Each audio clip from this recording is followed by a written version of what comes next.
भगवान श्री कृष्ण की सबसे बड़ी भक्त मानी जाती हैं। मीराबाई ने जीवन भर भगवान कृष्ण की भक्ति की और कहा जाता है कि उनकी मृत्यु भी भगवान की मूर्ति में समाकर ही हुई थी। कहीं कहीं इतिहास में ये भी मिलता है कि मीराबाई ने तुलसीदास को गुरु बनाकर राम भक्ति भी की। आपको बता दें कि कृष्ण भक्त मीरा ने राम भजन भी लिखे हैं। हालांकि इसका स्पष्ट उल्लेख कहीं नहीं मिलता है, लेकिन कुछ इतिहासकार ये मानते हैं कि मीराबाई और तुलसीदास के बीच पत्रों के जरिए संवाद हुआ था। मीराबाई के जीवन से जुड़ी कई बातों को आज भी रहस्य माना जाता है।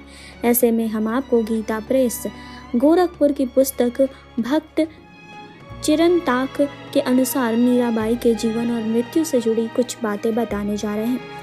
माना जाता है कि मीराबाई ने तुलसीदास जी को पत्र लिखा था और उनके घर वाले उन्हें कृष्ण की भक्ति नहीं करने देते थे। श्री कृष्ण को पाने के लिए मीराबाई अपने गुरु तुलसीदास से उपाय मांग रही थी।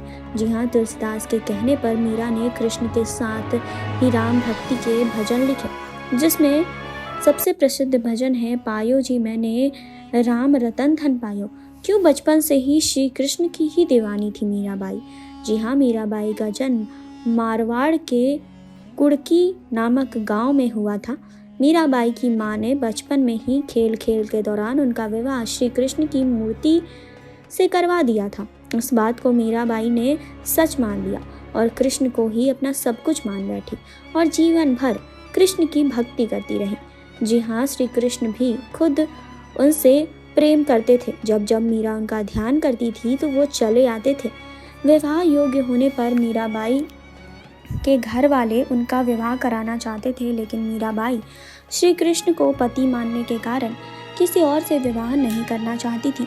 मीराबाई की इच्छा के विरुद्ध जाकर उनका विवाह मेवाड़ के राजकुमार भोजराज के साथ हो गया। जी हाँ, पति की मृत्यु के बाद मीराबाई के साथ बहुत कुछ हुआ। जी हाँ, आपको बता दें कि विवाह के कुछ साल बाद ही 1580 में मीराबाई के पति भोजराज की मृत्यु हो गई। जी हाँ, पति के निधन के बाद मीराबाई को भी भोजराज के साथ सती करने का प्रयास किया गया, लेकिन वह इसके लिए तैयार नहीं हुई और जोगन बनकर साधु संतों के साथ रहने लगी।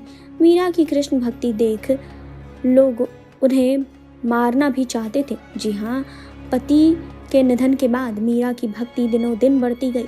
मीरा मंदिरों में जाकर श्री कृष्ण की मूर्ति के सामने घंटों नाचती रहती थी। मीराबाई की कृष्ण भक्ति उनके पति के परिवार को अच्छी नहीं लगी। उनके परिजनों ने मीरा को कई बार विष देकर मारने की कोशिश भी की, लेकिन श्री कृष्ण की कृपा से मीराबाई को कुछ नहीं हुआ।